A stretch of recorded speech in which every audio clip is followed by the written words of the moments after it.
Welcome to my channel. So today's video is a precursor video to the next video. So if you're interested in this kind of stuff, keep watching. I'll look for the next video because it's going to come up pretty fast because I have to design the next video and not just fly off the cuff.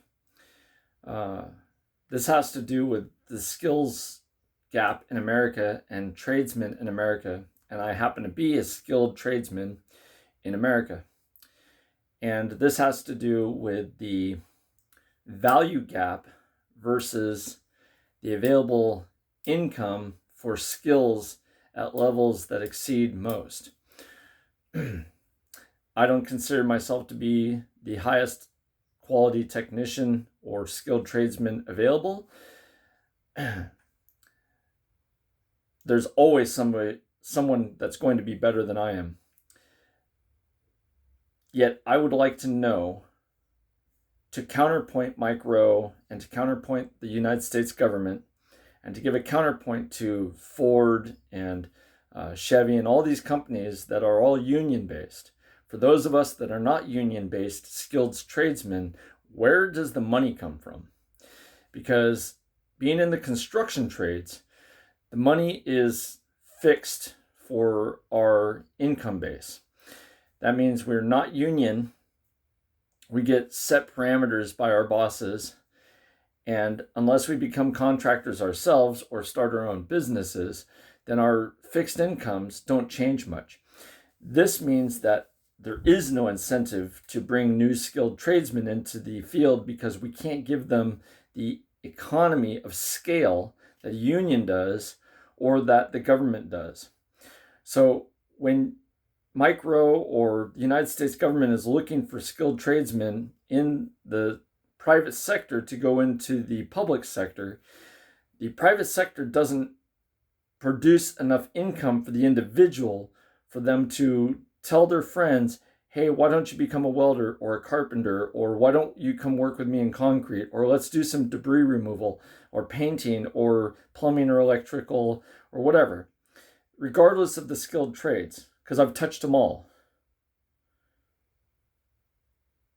People have to want to pay money and not skimp on the technician that's doing the job to make sure that they are incentivized to continue to work as well as improve their lives, as well as to get the gumption to want somebody else to come work with them so they can bring skilled tradespersons into the trades.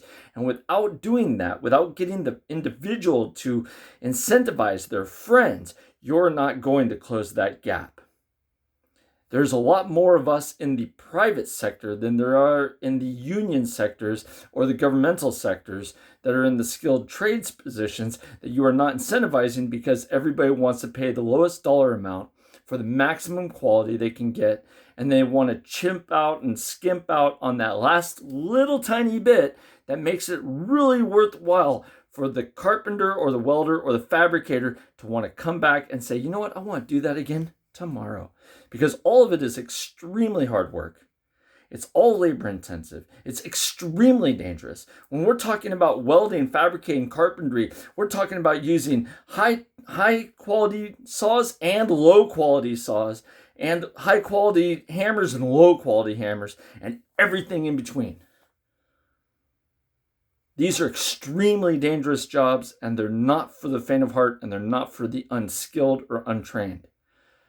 So when you want to get more people into the skilled trades, there has to be an incentive that incentivizes them to want to deal with the danger involved for the job and the operation that's going to break their back. If there's no money involved, you're not going to get the people involved. There has to be an incentive of a better life or you're not going to make it. Right now, there's not an incentive for a better life in the skilled trades to get more skilled tradesmen to get into the skills and the trades and then move forward and get all your plumbers and electricians and your carpenters and your welders and fabricators and painters. And oh my God, just the painters alone to paint your submarines or to paint your buildings or to paint whatever it is you are doing. In the private sector, they pay the lowest possible wages to those guys. Painters they're like janitors. You want something painted and you want to pay the lowest dollar amount you can to get that person to do a job? No, forget about it. It's not going to happen. You're not going to incentivize a bunch of people to get the lowest wages possible to do a high quality job. Now you want a welder? A welder's not a painter. A welder has to deal with gathering steel, procuring steel, cutting the steel, moving the steel, prepping the steel, welding the steel, fabricating it. Oh, and sometimes that goes badly, so you have to unfabricate it. That means you have to cut it apart, and that can be dangerous too. And then resand it and re-weld it and fix it again. And oh, by the way, that's just welding. That doesn't include carpentry. That doesn't include electricians. That doesn't include concrete. That doesn't include plumbers and pipe fitters and car manufacturing. And you name the skill.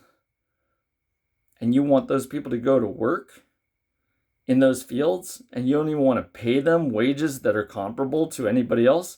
Maybe it's not the fact that people are unskilled.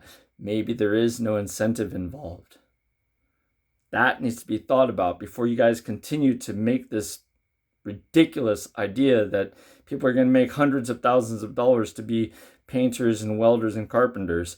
When that happens in the unions, maybe. That happens in government contracts, maybe. That happens if you're a contractor, maybe. That happens if you're self-employed and have your own business, maybe.